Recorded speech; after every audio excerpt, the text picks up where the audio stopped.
हरे कृष्ण कृष्ण कृष्ण हरे हरे, हरे राम राम राम हरे। Hello everyone, मैं हूं मीनू और आज हम बात करेंगे एक टॉपिक पे, बहुत ही अच्छा टॉपिक है। आज है निर्जला एकादशी का दिन, रियली में बहुत अच्छा है। और सबसे खुशी की बात एक देखो गाइज की, ये देखो आप, आज का मौसम कितना अच्छा है। आज भगवान ने कितना कृपा किया है कि मतलब आज एकादशी के दिन पानी नहीं पीते हैं, निर्जला, इसलिए इसको बिना जल के रखते हैं ये फास्ट। तो आज ये देखिए मौसम, देखिए भगवान का दया और भगवान का कृपा, मतलब कि आप विश्वास नहीं करोगे कि यहाँ पे पिछले कई दिनों से इतना ज़्यादा धूप और इतना ज़्यादा गर्मी थी, लेकिन ईश्वर भगवान ने, परमपिता ने ऐसा कृपा किया है कि आज बदली छाई हुई है। और आज मैंने बिना पानी का व्रत रखा है और ईश्वर को समर्पित करके रखा है। भगवान कल तक देखिए इसको पार लगाते हैं कि नहीं मुझे नहीं पता, लेकिन मैंने उनको सरेंडर किया है खुद को। तो आज बात करते हैं एकादशी पे कि एकादशी है क्या। तो एकादशी भगवान की आराधनीय शक्ति है। आप बहुत लोग से पूछना जिन्होंने एकादशी का फास्ट स्टार्ट किया है, उनको भीतर से ताकत मिलती है और भीतर से शक्ति मिलती है। वो भगवान की आराधनीय शक्ति है, करुणामयी माँ है एकादशी। और इसका धार्मिक मान्यता के अनुसार इन उत्पत्ति कैसे हुई थी ये जानते हैं। तो उत्पत्ति इनका ऐसे हुई थी कि भगवान श्रीहरि जब सो रहे थे तो एक के मूल नाम के दैत्य ने उन पे प्रहार किया था। तब एकादशी माँ ने उनके शरीर से जन्म लिया, एक अंश से निकल के, और उन्होंने उसका सामना किया। जब भगवान की नींद टूटी तो उन्होंने प्रसन्न होकर उनसे बोला कि आप वरदान मांगो। तो उन्होंने सिर्फ इतना बोला कि भगवान मुझे मैं आपकी सबसे प्रिय हो जाऊं, और दूसरा चीज़ ये भी बोला कि मेरा जो भी उपवास रखेगा तो वो कभी नरक में नहीं जाएगा और उसको आपकी भक्ति मिले। तो ईश्वर ने तथास्तु कहा।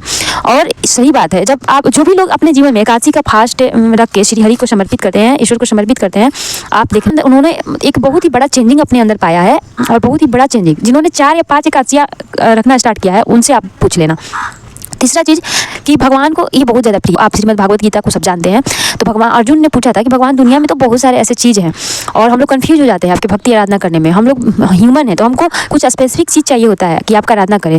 तो जैसे वृक्षों में, वृक्ष का लोग पूजा करते हैं, तो किस वृक्ष का? तो वो बोले कि वृक्षों में पीपल हो, तो पीपल में ओम नमः भगवते वासुदेवाय करके परिक्रमा की जाती है। माना जाता है कि साक्षात श्रीहरि का निवास है, स्पेशली रूप से उसमें सब में है। लेकिन एक होता है ना कि कोई चीज़ आपको बहुत प्रिय है, की तरफ ज़्यादा अट्रैक्शन होता है, तो वो भगवान ने कहा था कि वो मुझे अधिक प्रिय है। तो ऐसे ही पर्वों में मैं एकादशी हूँ, व्रतों में मैं एकादशी हूँ, भगवान ने गीता में कहा है। तो आते हैं साइंटिफिक रीजन पे कि देखिए आप जो भी खाना खाते हो, फूड खाते हो, जैसे आप थोड़ा सा भी साइंस में बायोलॉजी पढ़े होगे तो आपको पता होगा कि डाइजेस्टिव सिस्टम हमारा एक्टिव हो जाता है। जैसे ही हम जीभ पे खाना डालते हैं तो हमारे तो भोजन डालो, इंसुलिन रिलीज होगा, डाइजेस्टिव सिस्टम एक्टिव हो जाएगा, पाचक रस तैयार होने लगेंगे बॉडी में। तो हमारा शरीर बहुत एक्टिव रहता है भोजन डालने के बाद। इसीलिए आप नोटिस किए होगे जब आप खाना खाते हो तो आपको बहुत नींद लगती है, क्योंकि शरीर का ऑर्गन जो है काम कर करके थक जाता है। नहीं लगता कि मतलब कि महीने में एक बार आपके शरीर के ऑर्गन को थोड़ा आराम देना चाहिए। तो देखिए हमारे ऋषि मुनि, हमारे बाबा दादा जितने भी थे वो कितने महान थे, क्या व्यवस्था बनाई है कि महीने में 15-15 दिन पे 2 एकादशियाँ उन्होंने बनाई। 14 दिन आप खाओ और 15वें दिन आपको पूरा आराम दो अपने बॉडी को। डिटॉक्सेशन मतलब यहाँ पे आपने जो खाया, तो आप जिस दिन उपवास रखते हो तो बच्चे खुचे जितने भी टॉक्सिन्स है वो आपके शरीर के बाहर आ जाए, मतलब कि अब उसमें शरीर वर्क करेगा ना। जैसे खाना खा रहे हो तो खाना पे वर्क कर रहा है, लेकिन अब बॉडी में कुछ है ही नहीं, तो फिर वो बाकी बचा कुछ चीज़ को निकालेगा और फिर उसको भी रिलीफ मिलेगा, फिर दिमाग को रिलीफ मिलेगा कि चलो आज शरीर में भोजन नहीं है। तो ये हेल्थ के दृष्टि से बहुत ज़्यादा फायदेमंद है। जो उपवास रखते हैं महीने में एक बार, उनसे आप जाके पूछना 2 बार कि उनको मतलब कितना फ़ायदा हुआ है हेल्थ के से रिलेटेड। आप एकादशी के दिन, मतलब ये है कि एकादशी के दिन अन्न नहीं खाया जाता है, क्योंकि अन्न में माना जाता है धार्मिक मान्यता के अनुसार कि पाप निवास करते हैं, तो इसीलिए अन्न नहीं खाया जाता है। तो आप एकादशी के दिन अनाज को निगलेक्ट कर सकते हो और फ्रूट्स पे रहो। ऐसे भी बहुत लोग को कच्चा चीज़ फ्रूट्स पे एक दिन समय बिताना चाहिए, तो आप एकादशी को ही चूज कर लो। तो अब इसमें ये हो गया कि आप एकादशी व्रत का भी पालन कर लिए, ईश्वर को भी समर्पित कर दिए, उसमें थोड़ी सी भक्ति कर लिए, अपना आपका मन भी शुद्ध हो गया और आपका तन भी शुद्ध हो गया। देखिए कितना फायदा है, मतलब कि मन भी आपका पवित्र हो गया क्योंकि आपने एकादशी व्रत रखा, उसमें ईश्वर का नाम लिया, भक्ति किया, और दूसरा चीज़ की आपका शरीर भी शुद्ध हो गया, डिटॉक्स हो गया आपकी बॉडी। बहुत ही फायदेमंद है ये सबके लिए। घर में बुजुर्ग, बूढ़े, बच्चे जो फल पे फ्रूट्स पे रह सकते हैं वो इस व्रत का पालन जरूर करें। अगर निर्जला एकादशी के दिन आप पानी पे बिना पानी के नहीं रह सकते, जिनके अंदर ताकत है, जिनको लगता है कि नहीं मैं बिना पानी के रह जाऊंगा, तो वो रह सकते हैं। बाकी लोग फल पे फ्रूट्स पे इसको रह सकते हैं, लेकिन जरूर रहें। मैं आपको यही बोलती हूँ कि आप जरूर रहें, मेरा कहने का मतलब ये है। चौथी चीज़ आप यहाँ पे ये जानते हैं कि देखिए बहुत लोग फास्ट तो रखते हैं, मंत्र जाप करते हैं, भगवान का नाम लेते हैं, पूजा पाठ करते हैं, लेकिन वो ये चीज़ नहीं समझते हैं कि पूजा पाठ से बहुत ज़्यादा बड़ा है एक अपने आप को एक अच्छे इंसान में ढालना।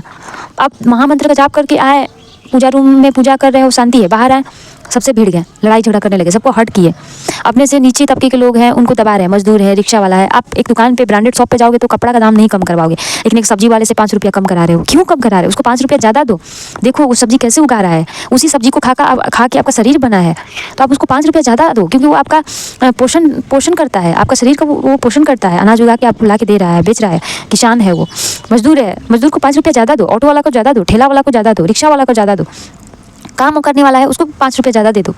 उससे, लेकिन लोग ना कमज़ोर को ही दबाते हैं। तो पहले ये चीज़ अपना सुधारो। दूसरा चीज़ की बहुत लोग क्या करते हैं, मैं भक्ति कर रही हूँ, मैं भक्ति कर रही हूँ, अपना कर्तव्य का पालन करना बहुत आजकल का एक ट्रेंड हो गया है कि मैं कान्हा जी में हूँ, मैं कान्हा जी को ये खिला, माँ बाप को दुखी करके। नहीं, माँ बाप आपके दुखी है तो आप खुश कैसे रह सकते हो? मैं इस चीज़ को नहीं मानती हूँ, ये पॉसिबल ही नहीं है। आपको जिन्होंने, माँ ने जिसने गर्भ में रखा, पाल पोस के बड़ा किया, आप छोड़ो ना, इतना दूर क्या जाना है, इतना तो कोई सबको दिखता है फिर भी नहीं समझता है। लेकिन आप भगवान का, भगवान ने क्या अपने माँ बाप को छोड़ा था? भगवान ने कभी अपने माँ बाप को छोड़ा? ये चीज़ तो देखो, भगवान राम ने क्या किया, भगवान कृष्ण ने क्या किया। और भगवान ने गीता में कहा है कि अपने अपने धर्म में स्थित होकर श्रेष्ठ आचरण करना ही परम कर्तव्य है ना। तो परम कर्तव्य है। धर्म का मतलब यहाँ पे हिंदू मुस्लिम सिख ईसाई नहीं हुआ। धर्म का मतलब अपना ड्यूटी। एक माँ है तो माँ का ड्यूटी क्या है? बच्चों का पालन पोषण करना। पिता का ड्यूटी क्या है? कि कुछ कमा के ले आएँ और सबका पेट भरे। एक स्टूडेंट है तो उसका ड्यूटी क्या है? कि पढ़ लिख के अपने माँ बाप का नाम रोशन करे। अब विद्यार्थी है और दिन भर दिखा रहे हैं कि मैं भक्ति कर रहा हूँ और इसे अपने आप माँ बाप को दुखी करें। नहीं, सबको बैलेंस करके चलिए ना। आप 10 माला जाप कीजिए, लेकिन क्या पता आप अपने पढ़ाई को ही पूजा मान के और ईश्वर को समर्पित करके उसको कीजिए कि मैं ईश्वर के लिए पढ़ रही हूँ, मैं पढ़ूंगी, कुछ इससे बड़ा करूँगी तो मैं समाज में जितने भी दुखी तबके के लोग हैं उनके लिए कुछ कर पाऊंगी। ये सोच के पढ़िए तो आपका यही पूजा बन जाएगा। अगर मान लीजिए कि जो स्त्री है उसको पूजा अलग से जप करने का टाइम नहीं मिल रहा है, उसको बहुत काम है, तो काम करते हुए महामंत्र का जाप करे। उसके जरूरी नहीं कि वो अलग बैठ के ध्यान लगाए, अलग से ध्यान लगाए और घर में खटपट हो रही है। नहीं, ये चीज़ें आपको समझनी होगी। ईश्वर ने आपको जिस चीज़ में डाल के भेजा है उसको आप निष्काम भाव से करते हुए, ईश्वर को समर्पित करके, ईश्वर को नाम लेते हुए समर्पित करके वो कर्म करे। यही आपका पूजा बन जाएगा। इस चीज़ को समझना बहुत जरूरी है। बहुत लोग मंदिर में जाते हैं, वहाँ पर भी लड़ाई हो जाती है। पहले मैं जल चढ़ाऊंगी, मैं ये करूँगी, दूसरे का बिल्व पत्र डाला है, दूसरे का प्रसाद है, उसको उखाड़ के लोग फेंक देते हैं। कैसे ऐसे लोग, कैसे वो वहाँ पे बेसिक चीज़ नहीं समझ रहे। भगवान के सामने आप गलती कर रहे हो इतना बड़ा। इससे अच्छा है ना कि आप मंदिर मत जाओ यार, आप मत पूजा करो, लेकिन किसी को हर्ट मत करो इस तरीके से। तो पहले ये समझिए कि आप दुखी लोग हैं उनको, उनका सहारा बनिए। 5 रुपया नीचे तबके के लोग हैं उनको ज़्यादा दीजिए।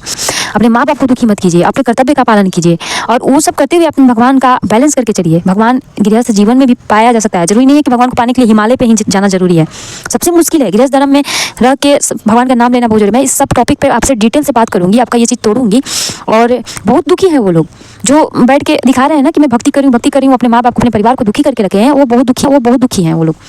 नहीं, आपका जो ड्यूटी है, जो आपका धर्म में डाला गया है, उसमें श्रेष्ठ आचरण कीजिए, उसको 100% दीजिए। गीता भी यही बोलती है। और क्या देखिए, कृष्ण भगवान को गोकुल में बहुत प्रेम मिला था ना, लेकिन क्या कृष्ण भगवान गोकुल में ही रह गए? उन्होंने माखन मिश्री गोपियों का प्यार, माँ यशोदा का प्यार छोड़ा ना अपने कर्तव्य पालन के लिए। उन्होंने कर्तव्य को चुना, प्रेम को वहाँ पे उन्होंने जीवन भर गोकुल में ही रह गए। उन्होंने माखन मिश्री गोपियों का प्यार, माँ यशोदा का प्यार छोड़ा ना अपने कर्तव्य पालन के लिए। उन्होंने कर्तव्य को चुना, प्रेम को वहाँ पे उन्होंने, उनको पता था कि मैं गोकुल से जाऊँगा मुझे कभी शांति नहीं मिलेगा। उनको कभी जीवन में शांति मिला भी नहीं, गोकुल छोड़ के गए तो प्रेम मिला भी नहीं। तो भगवान ने भी यहाँ पे कर्तव्य को चुना है। तो आप अपने कर्तव्य देखिए। मैं एक लड़की हूँ, लड़की होने के नाते मेरा क्या कर्तव्य है, अपने परिवार में मेरा क्या कर्तव्य है और एक पुरुष का क्या कर्तव्य है। अपने कर्तव्य का पालन कीजिए। आप युवा हैं, आप अपना उद्योग कीजिए, परिश्रम कीजिए, मेहनत कीजिए। कबीर से बड़ा भक्त कोई नहीं था, लेकिन फिर भी वो जुलाहा का काम नहीं छोड़े थे। रविदास बहुत बड़े आत्मज्ञानी थे, तो क्या उन्होंने बैराग लेके और चमड़े का काम करना छोड़ दिया था? तो ये सब चीज़ देखिए, अपने कर्तव्य का पालन कीजिए। दिन भर माला लेके बैठे रहने से आपका, फिर आप अगर माला लेके बैठेंगे तो फिर बाकी साधु संत का खर्चा कौन उठाएगा? तो आप अपने काम को ही पूजा समझ के नाम जाप कीजिए, सबसे प्रेम कीजिए। प्रेम से देखिए, जहाँ प्रेम है वहाँ चमत्कार है।